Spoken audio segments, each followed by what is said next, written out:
Une autre semaine s'est écoulée et les gens commencent maintenant à sortir de chez eux alors que les gouvernements assouplissent un peu les restrictions pour les citoyens.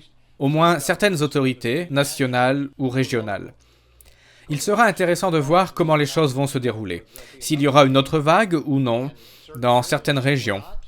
Ce sera intéressant à voir et comment ça va se passer. Mais j'espère que vous resterez tous en sécurité et que vous êtes bien conscients que l'allègement des restrictions ne signifie pas que le coronavirus a disparu. Je ne pense pas qu'il disparaîtra si vite que cela en un instant. C'est toujours un virus très dangereux. Soyons donc prudents. Monsieur Peter Nathan rapporte qu'au Royaume-Uni, les églises ne pourront probablement pas rouvrir avant la fin du mois de juin.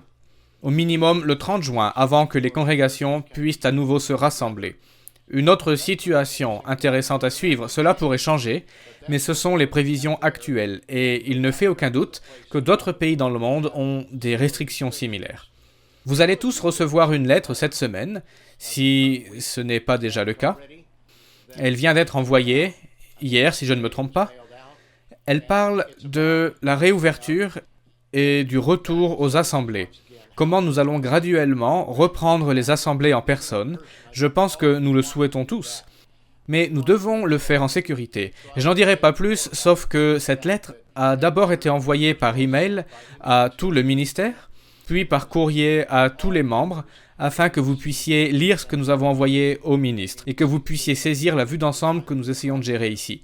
J'ai également écrit une lettre que plusieurs personnes sont en train de réviser, pour s'assurer qu'elle est rédigée comme nous le souhaitons et que je n'ai oublié aucun détail important à communiquer au sujet de la fête des tabernacles. Je sais que vous vous posez tous des questions concernant la fête.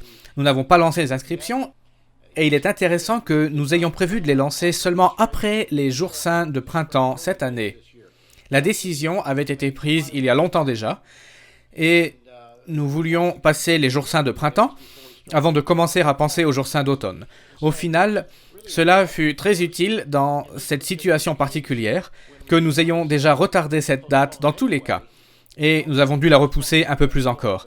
Nous ne sommes pas dans le chaos à cause du coronavirus.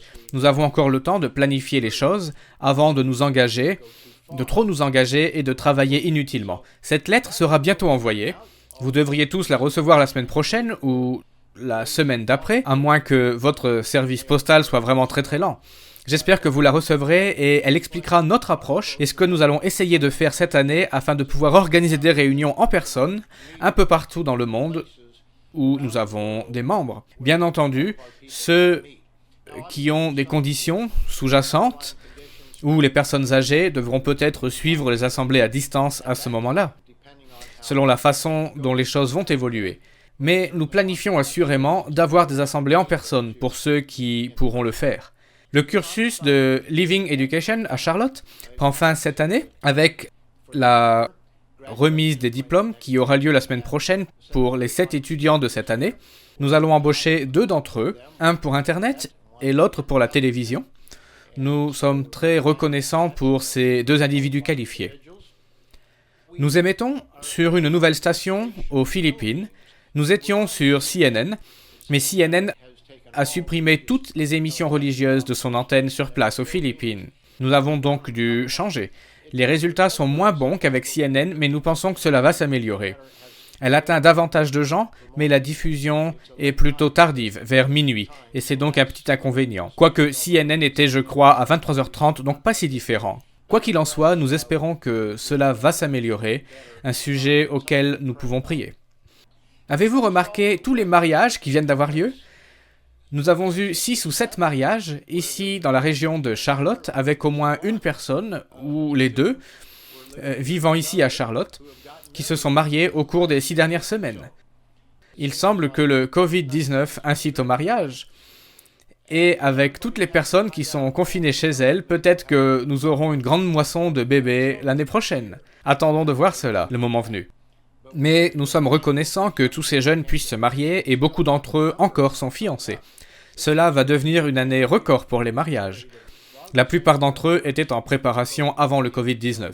C'est donc très réjouissant de voir ces jeunes qui trouvent leur conjoint idéal Quelques personnes plus âgées se sont aussi mariées, mais nous avons particulièrement vu des mariages de jeunes en ce moment. La revue du Monde de demain a été publiée. J'espère que vous recevrez bientôt votre exemplaire sans trop de retard.